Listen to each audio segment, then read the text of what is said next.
You know, Yinka TNT has done a lot of damages to this society. Share the video yìí. Tó bá jẹ́ pé àwọn Mùsùlùmí ní Yinka gbé Quran tó kọrú nǹkan báyìí. Kí lẹ rò pé ó máa ṣẹlẹ̀? So Mustandi olóṣù 2017. Ẹ̀yin ṣẹlẹ̀ ẹ bọ́ síbí ọ̀rọ̀ Ìyábọ̀ Òjó. Ìyẹn máa drop ní 9:30. Ṣé àwọn pé bọ́n yẹn tán Fọlá lọ nìyẹn sí police station. This same olórí burúkú Ìyábọ̀ Òjó tó máa mọ sàárì ọmọ ẹ̀ àti gbogbo àwọn tó ń gbèjà Ìyábọ̀ Òjó tó máa mọ sàárì ọmọ wọn. Bọ́n yẹn tán Fọlá lọ ṣẹ̀wọ̀n nìyẹn. Ní Kẹjà àti Lálágbọ̀n ṣé rántí. Ẹ wò ẹ jẹ́ ká gbé Ìyábọ̀ sẹ́gbẹ̀ẹ́ kan. Tó o bá ti wá fún mi tétí ìyá ẹ bá ti gbogbo ni. Tó o bá ti wá fún mi màá wá fún ẹ.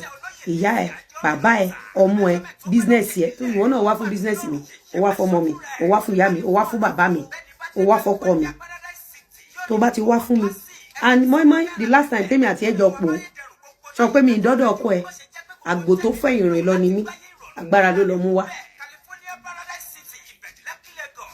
kí ni mo sọ fún ẹ àgbò tó fi ẹ̀yìn rìn lọ o ní survive orí burúkú tó kó rẹ sí ò ní survive èmi ò ní kó má mì kìmí o lè fi góòlù ta panda kókó ni wípé costume tó ń ta òun fa cancer yes or no èmi ẹ lèmi ò mọ̀ costume ẹ fa cancer yes or no ṣó mọ̀ pé òun rán ta jẹ wẹ́rẹ́wẹ́rẹ́ o dẹ̀ mọ̀ wípé irú àwọn kí lorúkọ ẹ̀yẹn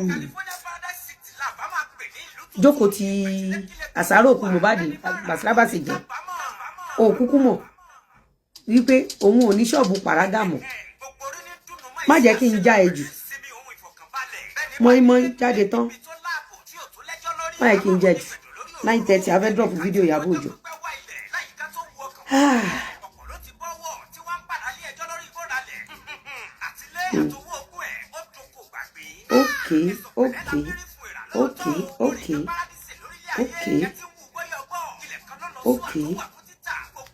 Okay.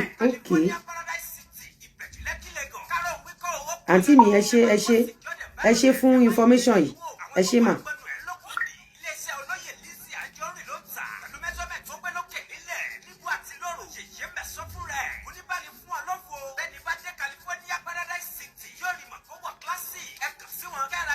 Information kan èwo lélẹ́yìí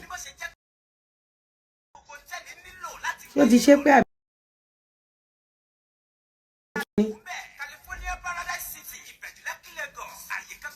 Ẹ̀rọ ìwé kọ́ wà lórí àpò ẹ̀yìn àǹtí òfò tẹ wà lórí àpò ìtẹ́ ẹ̀jẹ̀ tí nǹkan kékeré bá ti ṣẹlẹ̀ ẹ máa ganu sí ni.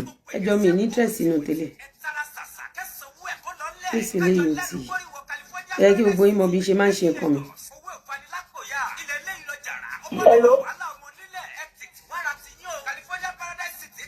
Ẹ̀yin sẹ̀lẹ́tẹ̀ wà ń bìdà.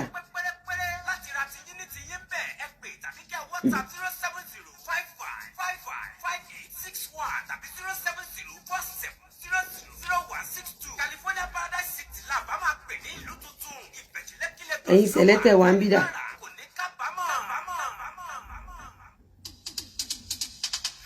Ẹ má bínú.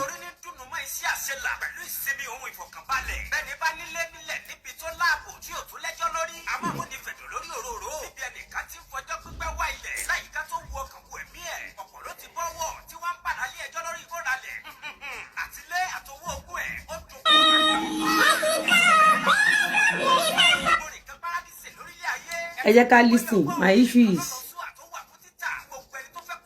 ẹ jẹ́ ká gbọ́ ohun Yínká tó ní kí Yínká tó ń pè Nigerian police ẹ jẹ́ ká gbóhùn ẹ jẹ́ ká wo contributions Yínká ẹ wo fídíò yìí ẹ̀yin Kérúbù àtẹ̀yin Sẹ̀lẹ̀.